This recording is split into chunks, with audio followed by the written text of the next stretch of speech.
Oi, gente, que prazer estar com vocês e falar um pouquinho sobre o meu estudo semanal do Vem Segue-me, as minhas impressões e inspirações. E hoje a gente vai ter um papo bem de sofá, um papo bem descontraído. Eu estou aqui testando cenários e eu também gostaria de agradecer a vocês porque muitos estiveram na live do canal Evangelho em Perspectiva. Eu fui convidada pela Poli e foi muito especial, juntamente com o Bispo Lima, falar um pouquinho sobre as doutrinas, sobre as cartas de Paulo, as coisas que nós aprendemos. E se você não teve oportunidade ainda, dá uma passadinha no canal, dá uma conferida, eu tenho certeza que você vai gostar. E também, gente, eu estou muito ansiosa. Acredito que todos vocês estão ansiosos. Podem levantar a mão aqui quem está ansioso para assistir a conferência geral. Esse momento tão aguardado, né, em que a gente sabe que há tanta preparação envolvida, em que a gente vai ser alimentado espiritualmente. A gente vai ter a oportunidade de ouvir a voz dos profetas vivos, né, de líderes que têm conselhos diretamente dos céus para nos dar. Então é um momento muito especial e muito aguardado.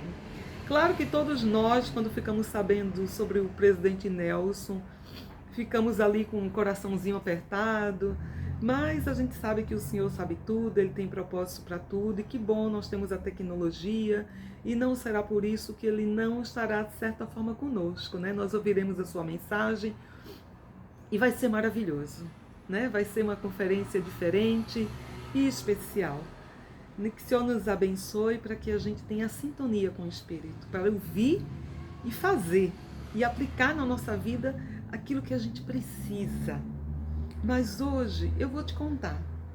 Eu vou te contar que nessa designação teve muita coisa que me impactou.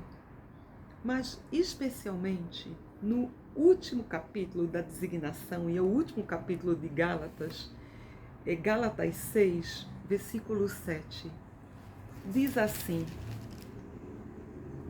porque tudo o que o homem semear, isso também ceifará. Tudo o que o homem semear, isso também ceifará. E eu fiquei pensando como essa frase é impactante e como ela resume a nossa vida. No final, a nossa vida será o resultado daquilo que a gente ceifou.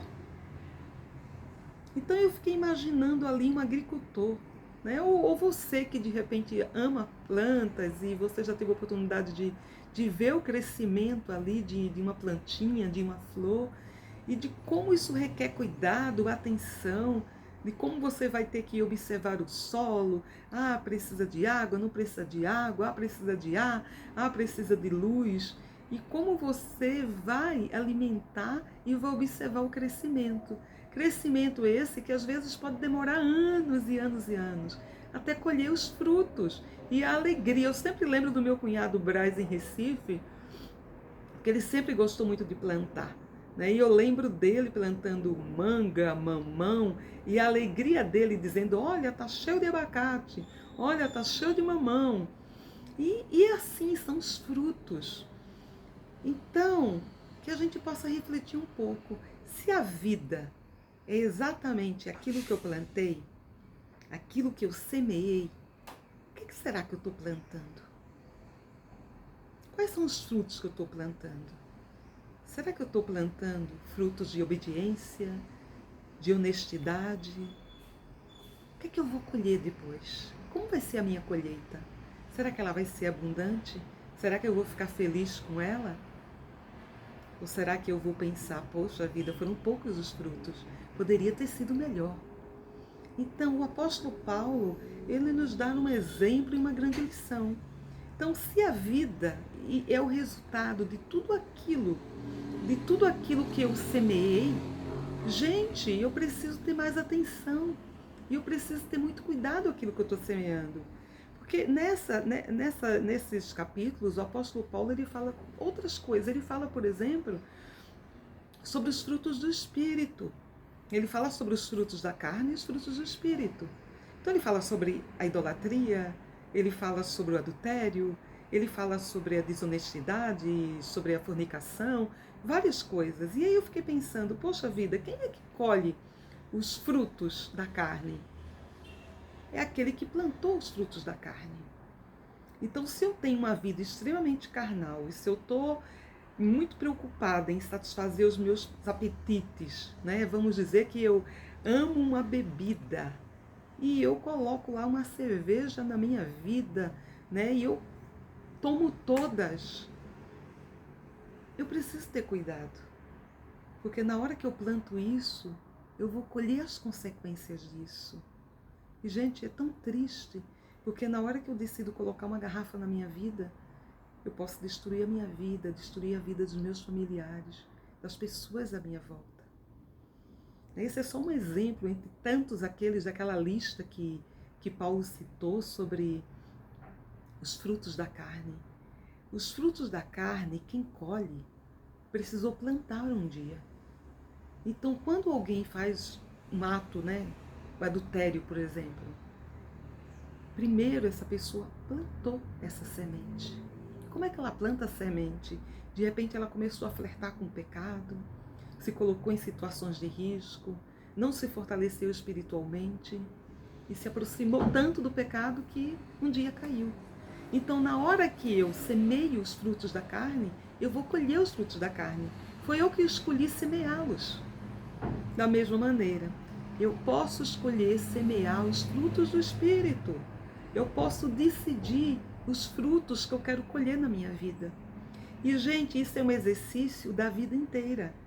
Né? Do mesmo jeito que ele usou o exemplo da semeadura, que não é um processo rápido. A gente não planta hoje e vai colher amanhã. Isso não existe. A gente sabe que é um processo que demora, né? Demora muito tempo, meses, em alguns casos até anos. Então, eu preciso ter em mente que tudo que eu plantar, eu vou colher. Então, quando eu decido que eu quero plantar os frutos da paz, eu posso orar por isso, eu posso pedir ao Senhor que, por favor, Ele me abençoe com os frutos do Espírito. Que eu quero ser alguém que tenha mais paz, que seja mais caridosa. Então, esses frutos do Espírito eu posso adquirir, eu posso decidir ter esses frutos do Espírito e eu posso aprender a semeá-los na minha vida, dia após dia. E não vai ser, como eu disse, da noite para amanhã, mas é um exercício, é uma vida inteira. E a gente tá ali na igreja, tá lá tomando sacramento cada domingo prometendo ser melhor. E a gente sente, poxa vida, tá eu lá cometendo esse pecado de novo. Ai, perdi de novo a paciência com meu irmão, ou perdi de novo a paciência com a minha vizinha, ou não fui tão caridoso como eu deveria. E assim por diante. Porque esse é um exercício da vida inteira. E à medida que eu pratico, e eu tenho mais autocontrole em ser alguém melhor, um momento eu vou perceber que eu vou assimilar todas aquelas características. Né? Porque eu vou exercitar tanto que aquilo já vai ser parte da minha vida. Eu me torno aquilo que eu decido ser. Eu me torno aquilo que eu decidi semear. Então, gente, que a gente possa realmente pensar isso. É o que o apóstolo Paulo está dizendo. Olha, os frutos do Espírito são esse. É isso que produz o Espírito Santo. E nós, como membros da igreja, recebemos o Espírito Santo. E ao recebermos o Espírito Santo, nós recebemos também junto a possibilidade de desenvolver esses frutos do Espírito. Vai depender de nós, de fazermos o correto, e aí vamos sentir esses frutos do Espírito. Vamos sentir essa alegria constante, mesmo quando o mundo estiver desabando. Não quer dizer que a gente não vai chorar, não quer dizer que não vai se sentir triste de vez em quando, mas a gente vai estar em paz. E essa alegria vai vir naturalmente para a nossa vida, porque é a alegria de você ter os frutos do Espírito com você. Os frutos do Espírito, gente, promovem a fé. E fé é o contrário do desespero. E o apóstolo Paulo, ele fala também sobre isso. Ele fala sobre viver pela fé. Ele fala andar pela fé. Eu fiquei pensando, viver e o andar. Bom, viver está ali, você vive todo dia. Então você vive pela fé. E o andar pela fé, passo a passo. a cada dia, é algo presente no seu cotidiano. E, gente, cá entre nós, por muitas vezes eu ficava assim pensando, Senhor, dá-me mais fé. Eu acho tão difícil a gente ver a fé que tinha o irmão de Jared.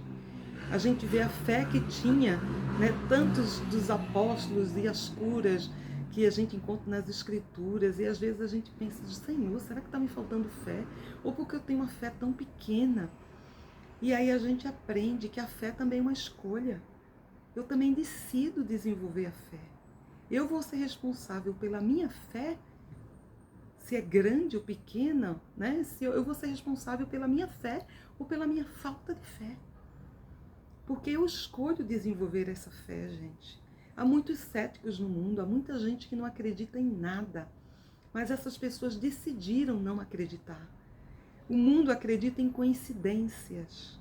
E nós sabemos que não há coincidências. E sabe o que acontece? As pessoas que praticam a fé na sua vida, elas conseguem se fortalecer, porque ela vê essas experiências de fé se concretizarem.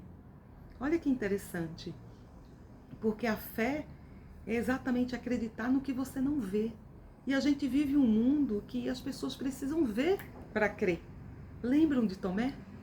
Pois é, ele, né, que era esse apóstolo, esse seguidor de Cristo, imagina, Cristo apareceu ressuscitado para os apóstolos, ele não estava presente, mas aí eles contaram, ele disse, não, eu preciso ver, eu só vou acreditar na hora que eu tocar as marcas, que eu tocar na sua mão. Até que na outra aparição de Cristo, ele está lá. E Cristo vai lá e chama, vem Tomé, vai lá, toca agora, sou eu, ressuscitado. E aí é de onde vem aquela expressão, eu preciso ver para crer. E aí Cristo fala que a gente deveria ajudar, porque nem todos têm fé. Nem todos têm fé. Tomé precisou ver.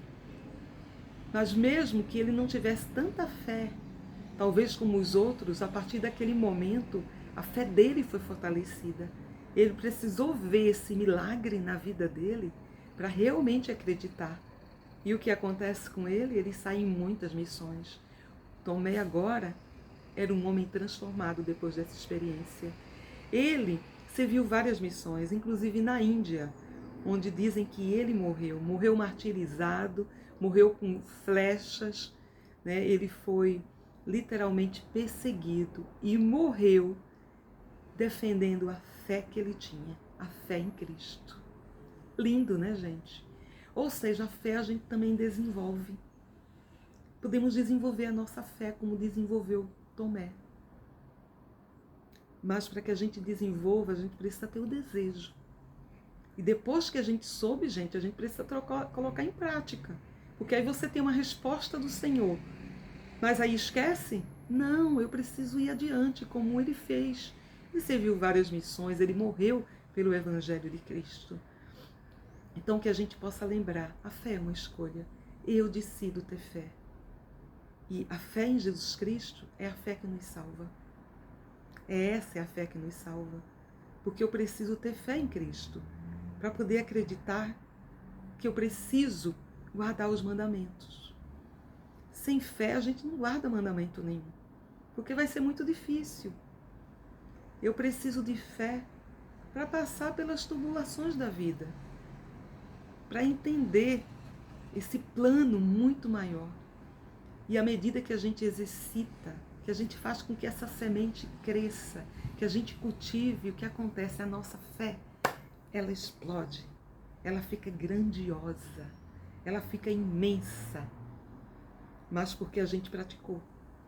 E o testemunho que a gente tem, ninguém tira, porque são aquelas experiências entre você e Deus. E aí não dá para negar, não dá para negar.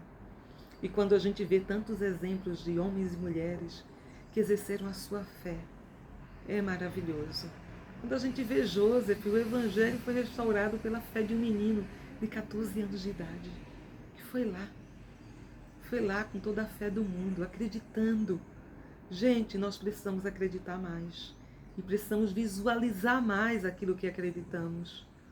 Por isso que é tão importante a gente ter a mente fixa no nosso Salvador Jesus Cristo.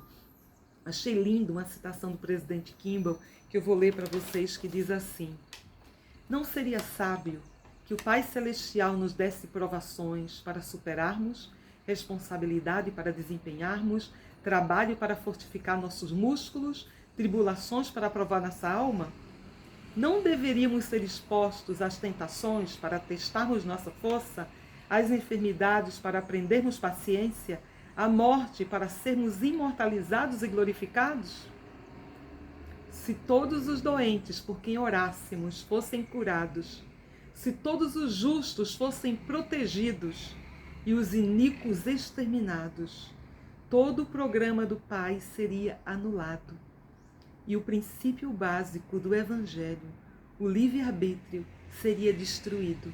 Ninguém precisaria viver pela fé. Precisamos de tudo isso na nossa vida. Enfermidades, morte, provações, tudo isso para desenvolvermos fé. Viemos à Terra para desenvolver fé. Então que o Senhor nos abençoe para que a gente possa viver pela fé e andar pela fé, andar continuamente a cada dia. E se nós tivermos essa fé, ela vai ser acrescentada, ela vai ser cada dia maior. E quando a gente viver aquelas provas, né, que acontecem lá, a gente vai saber: Deus existe, não estamos sós.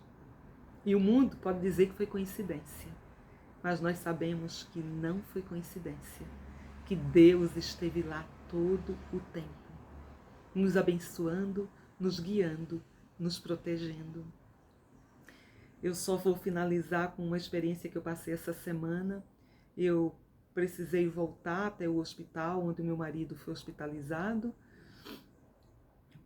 nesse tempo todo, e eu precisava pegar o prontuário do meu marido, e quando eu cheguei no departamento, né, esperei bastante por esse documento, e quando eu cheguei lá, para minha surpresa, a moça me entrega um CD. Ela me entregou um CD que não tinha nem o nome do meu marido. E quando eu peguei o CD, eu disse: mas como eu vou saber que aqui tem um prontuário dele, que aqui tem todo o passo a passo desde quando ele foi hospitalizado? E ela simplesmente disse: está tudo aí dentro, senhora. Eu disse: sim, mas você não pode colocar esse CD no seu computador para eu verificar se os arquivos estão? E aí ela disse para mim: não, mas meu computador não faz leitura de CD. E aí eu disse para ela: mas e como é que você quer que o meu faça leitura de CD? Ninguém mais usa um CD. E como você quer que eu leve um documento que eu não sei o que contém dentro e que para o hospital vai estar constando que eu retirei o prontuário que eu não retirei, porque eu não sei o que tem dentro? E aí eu peguei o meu pendrive e disse: dá para você gravar? Ela disse: não, não posso. Dá para você me mandar por e-mail? Não, nós não podemos, não é o procedimento do hospital. Gente, foi muito difícil, eu perdi a paciência ali, naquele momento. E, sabe, acabei discutindo e peguei aquele CD contrariada. E eu fiquei realmente ali lamentando, né, toda aquela situação. E naquele momento eu senti claramente um sussurro, veio aquela sensação à minha mente assim me dizendo: não se preocupe, vai embora, vai ficar tudo bem. Então eu pensei: bom, eu vou ter que procurar alguém que faça essa decodificação, um computador que faça essa leitura de CD, vou ter que imprimir essa papelada toda. Bom, enfim. Enquanto eu pensava, meu coração se acalmou. E aí eu fui resolver outras coisas, depois eu voltei ao trabalho. E aí aconteceu uma coisa muito interessante, porque na quarta-feira passada, o computador da sala dos professores tinha quebrado. E geralmente a pessoa, o técnico que arruma o computador, ele demora bastante para pegar o computador. Mas nesse dia, ele pegou rápido. Eu avisei na quarta que tinha quebrado, ele veio na quinta, pegou, e na sexta-feira ele devolveu. Uma coisa que ele demoraria 15 dias. E ainda me mandou uma foto. Mas eu não percebi. E quando eu voltei ao trabalho, eu conversando com um professor, eu disse: poxa vida, eu fui ao hospital e e foi lamentável, né? Eu preciso desse prontuário e não sei, agora eu vou ter que procurar algum lugar para poder fazer, para poder abrir esses arquivos, para fazer a leitura. E aí ele olhou para mim e disse, pois Deus existe. E aí eu disse, é verdade, ele existe.